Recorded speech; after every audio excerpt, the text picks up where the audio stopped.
I'm not a former SR-71 pilot or RSO.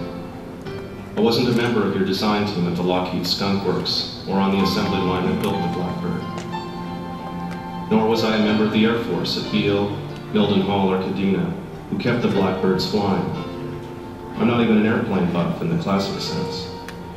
I'm just a person that had the privilege of being around your SR-71 Blackbird, and it was an experience I will remember intensely for the rest of my life.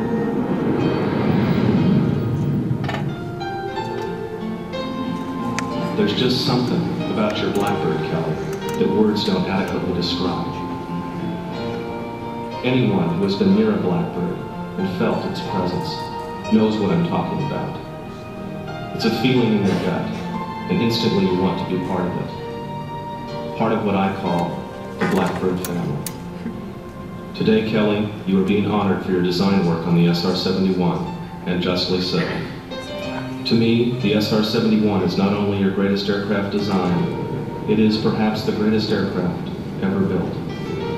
I've heard it said that you considered the Blackbird the most fascinating challenge of your career. No wonder.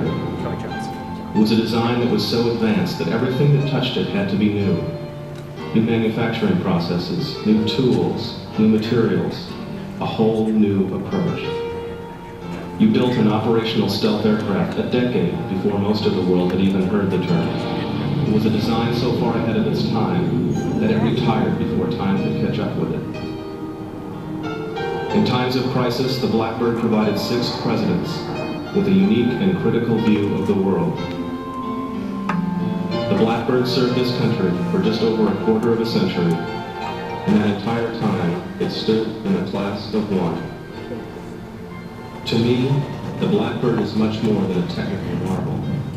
It's an airplane that gets inside you, an aircraft that causes the adrenaline to flow just by looking at it. Kelly, your Blackbird is the stuff dreams are made of.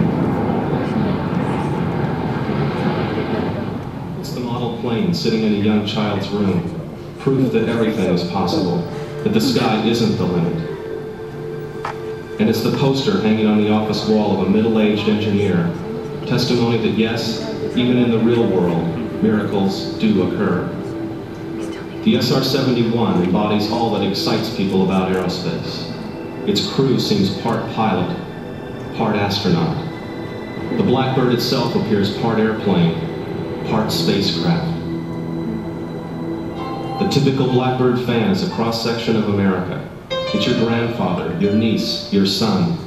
It's the wide-eyed young kid that buys an aircraft book at the National Air and Space Museum. It's the family that traveled hundreds of miles to an air show just to see a Blackbird in person.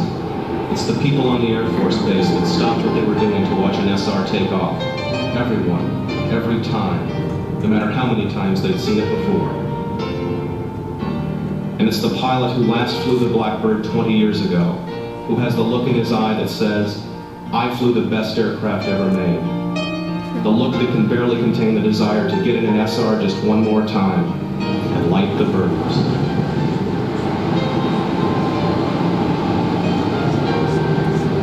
When Blackbird 972 made its final record-setting flight to Dulles Airport, I watched the television with mixed emotions. This was the Blackbird's final flight. An aircraft that was the very definition of speed and power would fly away. But my sadness was tempered by the knowledge that this plane would now truly belong to the nation, coming to rest in the Smithsonian National Air and Space Museum. Now millions would be able to do what I had done, be near a Blackbird, be part of the family.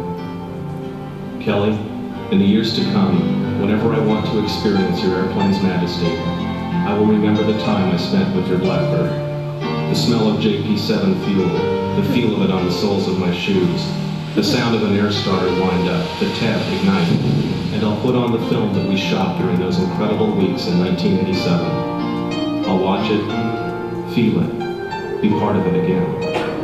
Because in movies, Kelly, like in our memories, your Blackbird will fly forever.